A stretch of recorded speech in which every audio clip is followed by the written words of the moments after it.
Man personīgi daudz lietas, kas man dzīvē kaitina, sākot ar resnām pildspalvām, beidzot ar resnām pildspalvām, un es ticu, ka jums arī tādas ir. Un bieži ir sajūta, ka tās vajadzētu uzlabot. Tāpēc es nolēmu doties uz Rīgas Tradiņu Universitātes Eiropas studiju fakultāti un pabrainstormot par dažādām biznesa idejām. Mūsu brainstormu, prāta vētru. Lai iesper Siemens kaldos un... Bad jokes. Brainstormu vadīja RSU pasniedzējs Kristaps Zaļais. Šodien es saprotu, mēs esam atnākuši uz šo nopietno pasākumu. Biznesa ideja ģenerēšana, jā. Parasti runā par brainstormingu. Mēs sāksim ar brainwritingu. Un lai būtu skaidrais fokus vai kas jāpierakst, jūs pierakstat lietas, kas jūs ikdienā jums besī. No sākuma mums bija uz lapas jāuzraksta visas lietas, kas mums besī šajā pasaulē. Man bija garš saraksts. Pēc tam mēs katrs izvilkām knaģīšus, kur noteica, kurā grupā mēs būtu, un mēs izrunājām idejas, kas mums besī, un izvēlējāmies katrs savu vienu viskaitinošāko ideju. Veidosim grupiņas, būs tā kā mēs esam nepārskaitlis, jauks pirmskaitlis. Zinu, kas ir pirmskaitlis? Apakšskaitlis, kurš ir pozitīvs un nav nulle. Pozitīvs viņš ir, jā. Tas, kurš dalās tikai ar sevi un viens. Nu, posties, bau. Man besīs jau klases biedri. Nē, forši ne, un šito publiski pateikšu vēl. Kat. Viņi zina to.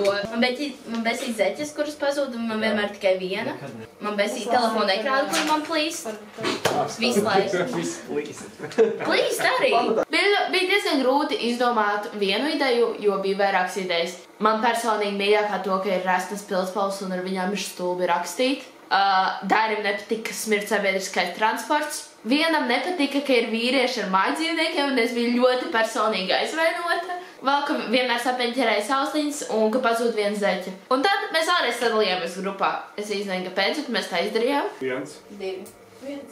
Vieninieki pie tā plakāta, divnieki pie šitā plakāta. Mana ideja bija salabot kosmētiku, jo mans Prep & Prime dokrita 2 reizes vienā nedēļā, un viņš viss izlija. Meitenes ideja bija turpināt filmēt ugunsgrēku. Puiša ideja bija nelikt sāli uz ceļiem.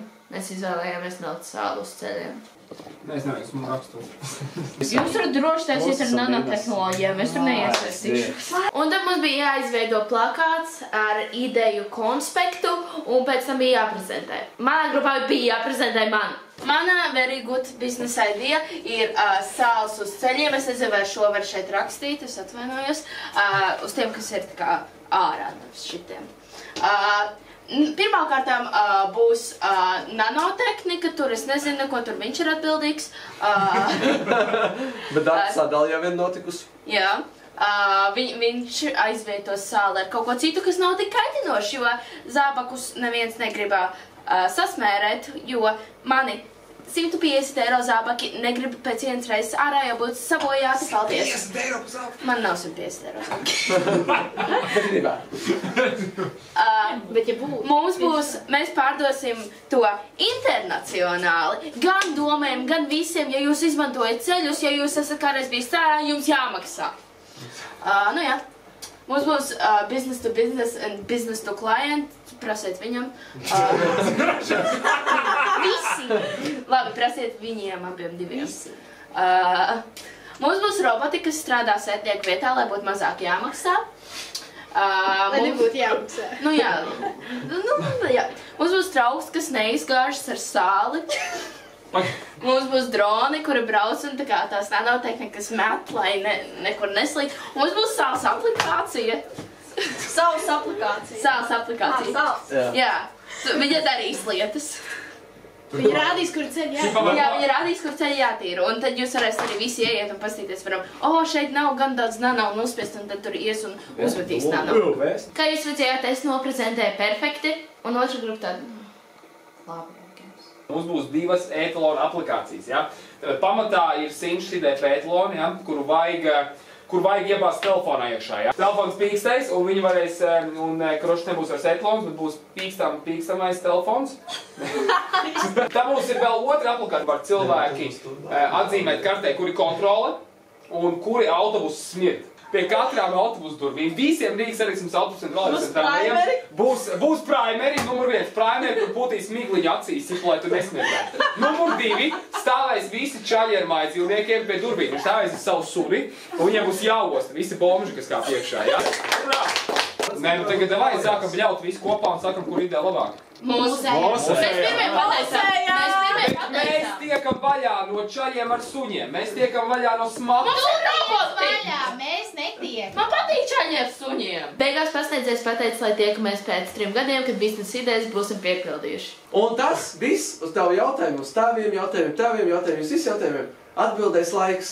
Mēs varam sarunāt tikties pēc 3 gadiem, kuram lielāka karte, jeb nauda kabatā, ir uzvarētājs. Kā redzējāt, īstenībā brainstormot bija tīri jautri. Biznesa idejas iespējams un pārsvarā nē.